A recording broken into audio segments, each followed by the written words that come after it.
సీఎంగా డీకే శివకుమార్ ప్రమాణం చేయబోతున్నారు. అయితే ఈ కేబినెట్ లో స్థానం ఆశిస్తున్న సీనియర్ లీడర్లు తమ ప్రయత్నాలనైతే ముమ్మరం చేశారు. దీంతో కొత్త ప్రభుత్వ కేబినెట్ లో సమీకరణాలు సంక్లిష్టంగా మారాయి. ఆశావాహుల జాబితా చాలా పెద్దదిగా మారింది. దీంతో కేబినెట్ కూర్పుపై అధిష్టానంతో డీకే శివకుమార్ మంత్రాలు సాగిస్తున్నారు. 2 లేదా 3 డిప్యూటీ సీఎం ఫార్ములాను ఎంచుకునే ఛాన్స్ ఉందని సమాచారం.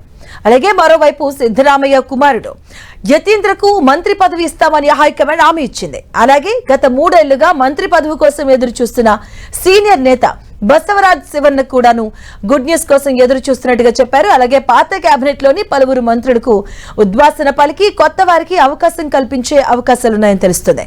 ముఖ్యంగా సిద్ధరామయ్య వర్గానికి ఈ కేబినెట్ లో అగ్రతాంబూలం దక్కే ఛాన్స్ కనిపిస్తుంది.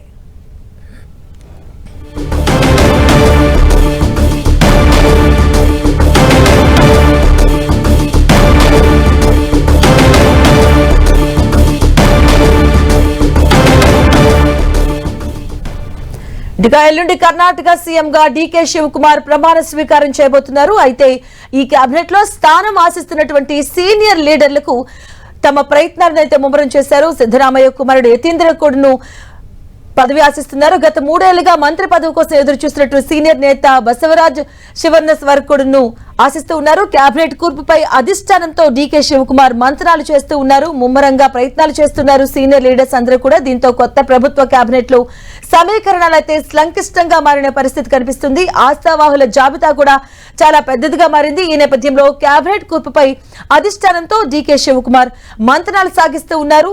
2 లేదా 3 ఈసారి డిప్యూటీ సీఎం ఫార్ములాను ఎంచుకునే ఛాన్స్ కనిపిస్తుంది కర్ణాటక కేబినెట్ లో. అలాగే మరోవైపు సిద్ధరామయ్య కుమారుడు యతీంద్రకు కూడా మంత్రి పదవి ఇస్తామని హైకమాండ్ హామీ ఇచ్చిన నేపథ్యంలో, అలాగే గత 3 ఏళ్లుగా మంత్రి పదవి కోసం ఎదురు చూస్తున్న సీనియర్ నేత బసవరాజ్ శివన్ వరకు కూడాను గుడ్ న్యూస్ కోసం ఆయన కూడా ఎదురు చూస్తున్నట్టుగా తెలుస్తుంది. అలాగే పాత కేబినెట్ లోని పలువురు మంత్రులకు ఉద్వాసన పలికి కొత్త వారికి కూడా అవకాశం కల్పించే ఛాన్స్ ఉన్నట్టుగా సమాచారం అవుతుంది. అలాగే ముఖ్యంగా చూడాలంటే సిద్ధరామయ్య వర్గానికి చెందినటువంటి వర్గీయులు ఈ కేబినెట్ లో అగ్రతాంబూలం దక్కే ఛాన్స్ కనిపిస్తుంది.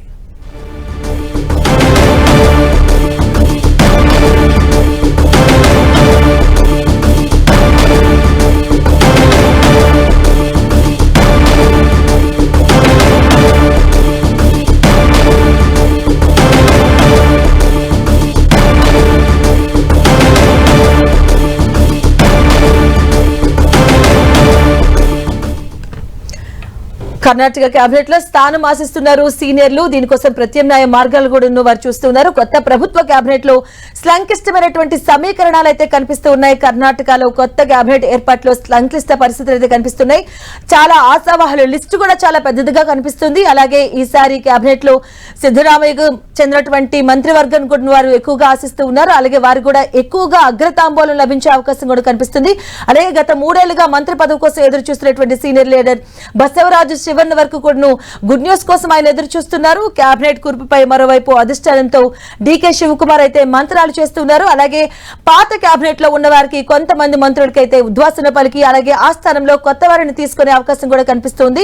2 లేదా 3 డిప్యూటీ సీఎంలు కూడా ఈసారి కర్ణాటక ప్రభుత్వంలో ఉండే ఛాన్స్ కూడా ఉన్నట్టుగా కనిపిస్తుంది. ఎల్లుండి కర్ణాటక సీఎం గా డీకే శివకుమార్ ప్రమాణ స్వీకారం చేస్తున్నారు. ఈ నేపథ్యంలోనే కేబినెట్ లో స్థానం కోసం సీనియర్ లీడర్స్ కూడా ఆశగా ఎదురు చూస్తూ ఉన్నారు. చాలా మంది సీనియర్స్ కూడా కొత్త ప్రభుత్వ కేబినెట్ పై అయితే కర్ణాటక కొత్త ప్రభుత్వ కేబినెట్ లో సంక్లిష్టమైనటువంటి సమీకరణాలు అయితే కనిపిస్తూ ఉన్నాయి. చాలా పెద్దదిగా ఉంది ఆశావాహుల జాబితా. మరోవైపు కూడా సిద్ధరామయ్య వర్గానికి కూడా ఎక్కువగా అగ్రతాంబూలం దక్కే అవకాశం కూడా కనిపిస్తుంది.